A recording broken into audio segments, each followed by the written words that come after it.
Vous avez tant à partager. Alors profitez en ce moment de 50% de réduction pendant 3 mois sur votre internet dans votre pack Love. Orange. Et en plus de ça, il faut trouver des policiers. Je crois que c'est un des problèmes des communes belges Il en actuellement. manque 200 sur la zone. Et ben voilà, il n'y a pas que là, il n'y a pas que Molenbeek. On sait que c'est un métier hyper dangereux, c'est pas facile d'en trouver. Et donc voilà, c'est peut-être une bonne idée, oui, pourquoi pas. Est-ce que ça va arrêter les gens à se tirer dessus? On arrive à un point parfois, comme à Anvers, parce qu'on stigmatise Molenbeek, mais on aurait pu dire la même chose de la ville du premier ministre pratiquement flamand, de Wever, qui a du mal aussi avec toutes ces bandes et cette mafia. Beaucoup de règlements de compte. Beaucoup de règlements de compte, et on a l'impression qu'on arrive un petit peu à l'américaine, quoi. On parlait de Charleroi à l'époque. Quand j'étais à la Nouvelle Gazette, on disait Chicago maintenant. Chicago, c'est un peu déplacé dans certaines villes. En France, on a le même problème. Donc oui, je crois que l'idée est bonne, mais je suis pas convaincu que ce sera fait un jour.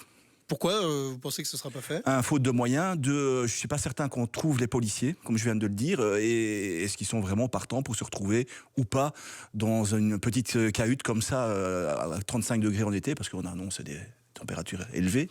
J'ai du mal à penser ça, en fait. Des containers de police placés dans la rue, vitres teintées, on ne voit pas s'il y a des policiers à l'intérieur ou pas, ça peut avoir un effet, Jean-Marc? Donc c'est comme les flashs où il n'y a pas de flash dedans. Si je comprends bien. Alors, moi, je veux bien des policiers, mais je veux pas de la cahute. Je pense que l'important, c'est d'avoir des gens sur le terrain.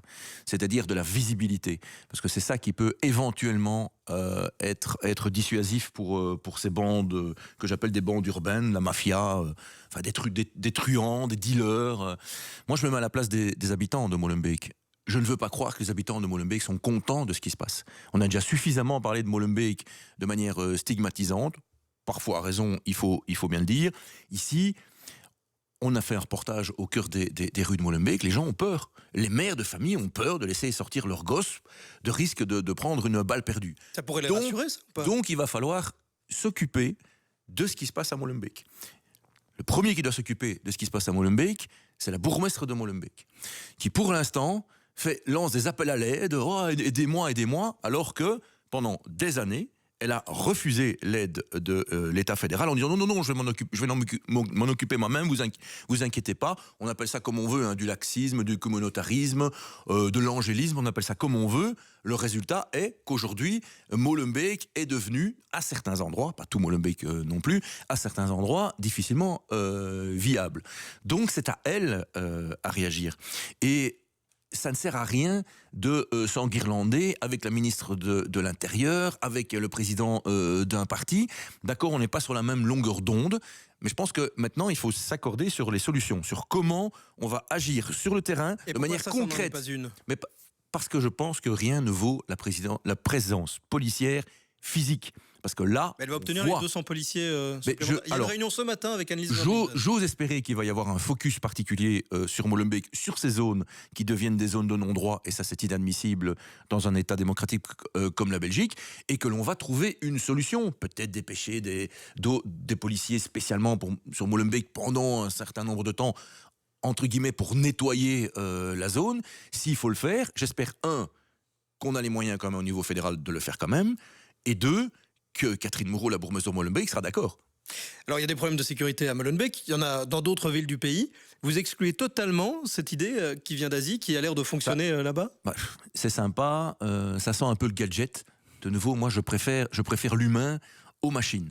Et je pense qu'en matière, pas les moyens. Et je pense qu'en matière policière, il n'y a pas que la répression, il y a aussi la dissuasion, et que le fait d'avoir des policiers de quartier présents, ça peut diminuer d'abord les tensions, permettre peut-être aux gens de se sentir en sécurité, et peut-être aux dealers et aux malfrats de se dire on va peut-être pas le faire ici parce qu'ils sont là. On va accueillir Ilham qui nous appelle justement depuis Molenbeek. Bonjour Ilham. Bonjour. Bienvenue dans l'émission. Avec des containers de police tels que ce conseiller communal d'Effy le propose sur la commune où vous habitez, vous seriez plus en sécurité à Molenbeek? Moi, j'ai pas l'impression que ça soit ça le problème. En fait, moi, pour vous dire, la fusillade s'est passée devant ma maison. Donc la dernière en date, là. L'avant-dernière en date, okay. celle qui est sur le quartier maritime. Et donc, avant ça, nous habitants de là, entre voisins, on a envoyé pas mal de courriers au conseil de police de la zone Bruxelles-Ouest à la commune pour dire qu'il se passait des choses et qu'il y avait de plus en plus de deals dans notre rue et qu'il fallait absolument agir. On nous a dit, mais oui, on est au courant, mais oui, on sait. J'ai eu le contact des policiers qui nous disent, dès que vous voyez quelque chose, appelez-nous. Et ça, c'est vrai. Quand on appelle la police, parce qu'on voit qu'il y a du deal, parce qu'on voit qu'il y a des disputes entre les dealers, Ouais. en 2 minutes, les policiers sont là.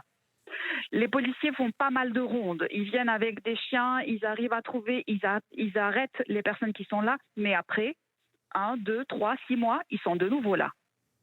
Donc, la police, c'est une chose, mais il faut qu'il y ait une suite derrière. Il faut qu'il y ait une suite de la part de la commune. Et Donc selon vous, aujourd'hui, le problème, c'est pas un manque de policiers sur place, puisque Non. vous nous dites qu'ils sont efficaces, ils agissent rapidement, Oui. mais c'est un problème de Ils sont au justice courant de après. ce qui se passe.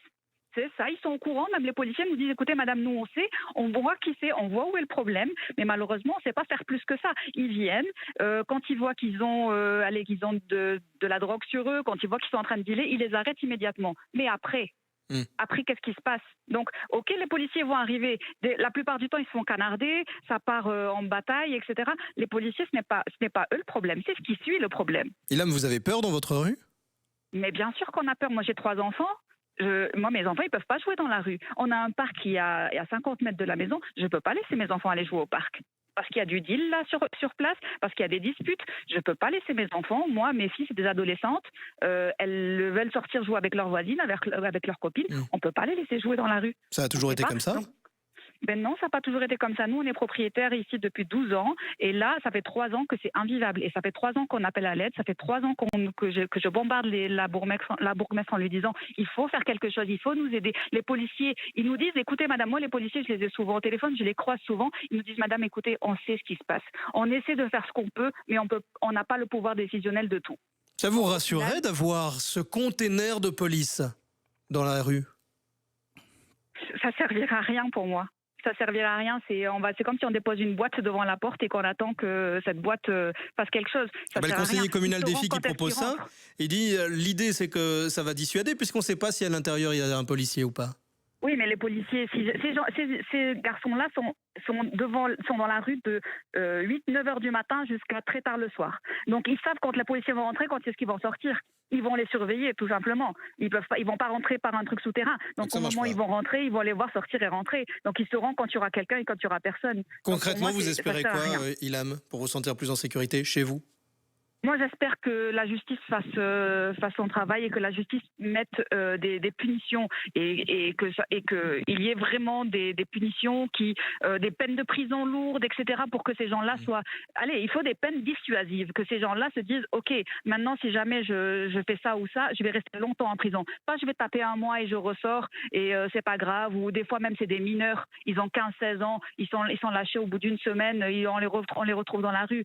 Donc, non, il y a des choses qu'il faut faire. Et aussi, en termes associatifs, il faut que les associations, des associations pour les jeunes qui motivent ces jeunes-là à aller jouer, à faire des activités sportives, etc., plutôt que de rester traîner dans la rue, à rien faire. Parce que même si au début, ils sont là juste pour jouer, au final, ils sont attirés dans les trafics de drogue. Ilham, restez là, il y je a voudrais des la choses réaction à de Pierre. Pierre nous disait tout à l'heure ce qu'il faut, et Jean-Marc aussi disait, c'était des policiers en rue, plus souvent. Ilham nous dit, ils sont là, ils le savent et ils interviennent rapidement. Et ici, il y a des perquisitions, on l'a appris ce matin, donc je veux dire, ils font leur travail, les policiers. On peut dire ce qu'on veut. Il y a quand même une police en Belgique. Bon, il faut rappeler que la Belgique, quand même, est une plaque tournante de la drogue. On est un des pays les pires au monde à ce niveau-là. Tout arrive par Anvers. On essaye de faire